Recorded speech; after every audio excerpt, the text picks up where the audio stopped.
It now changed it. We amended Chiluba, not we, Chiluba amended the Constitution. What did he do? He now changed it.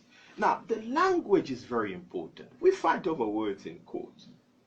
We now have Article 35. It now says, subject to clause 2 and 4, they changed the language. Every president shall hold office for a period of 5 years. Although the language has changed, the substance remains the same.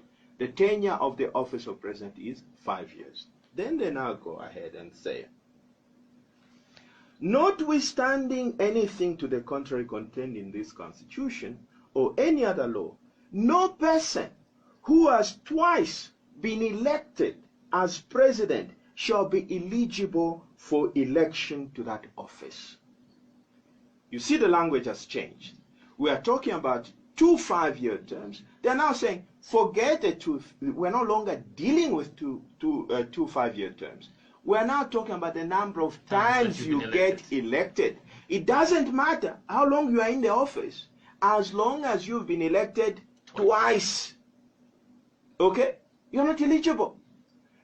You understand the logic behind that.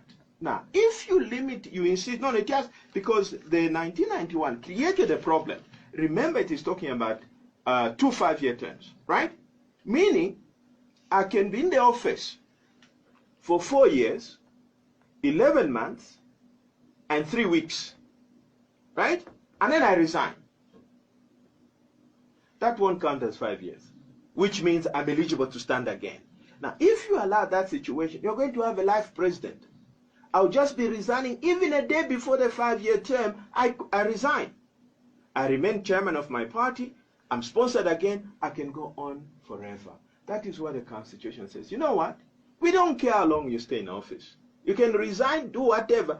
It's like, you have a 5-year period. Guaranteed. So if you want, you can exhaust it. If you want, you can resign. We don't care. But as long as you are elected, it counts as one. Once you've been elected, you can only be elected for the second time. Once you've been elected twice, that's it. You're gone. That is the position of the Constitution in 1996.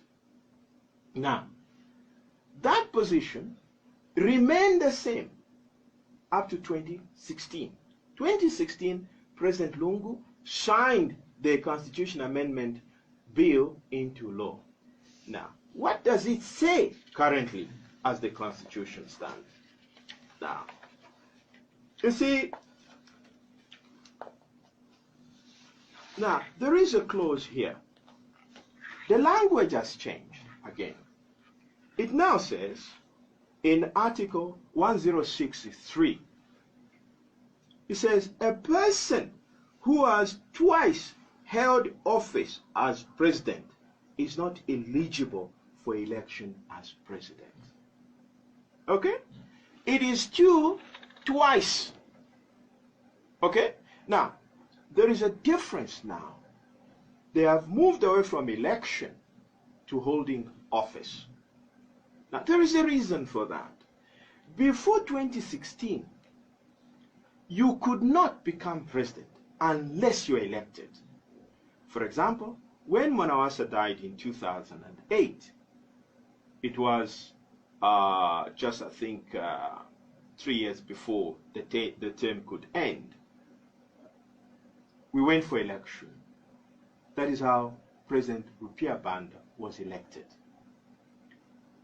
Now, he was elected to complete the remainder of what started off as Mwanawasa's tenure. Okay? So, you could not ascend to the office of president unless you are elected. Until election, you are merely performing the functions of the office of president, but you don't occupy. You are not the occupant of that office. You are simply performing the functions of that office. The office remains empty until somebody is elected. Now, the Constitution is responding to the changes. Why are we talking about holding office as opposed to being elected twice? We're now talking about holding office twice. The reason for that is simple. Now, under the 2000 amendment, we have created the office of Vice President.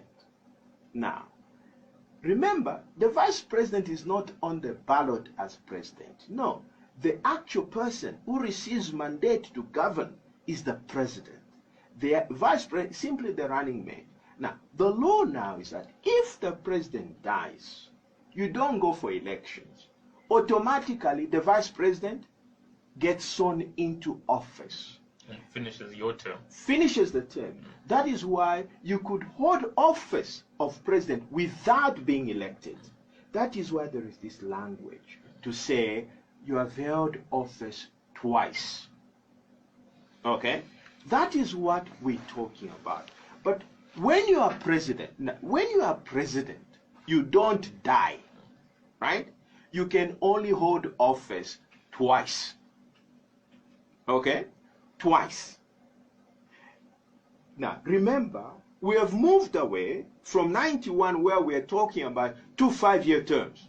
Now, we have abandoned that. We're not interested in the number of years you're going to be president, because it's entirely your prerogative. Okay? Because you can decide to resign, you can, whatever can happen. You can decide to cut your term short. That is entirely your prerogative. But we are saying, whatever you decide, it will count. Okay? So that is where we are now. And that's what we are saying. But Article 106, doesn't it say the term of office? It touches on the actual term of office, being 5 years. No. You see, Article 1061, the term of office for a president is 5 years. That's correct. Yeah. Yes. So it's still dealing with yes, the number of years.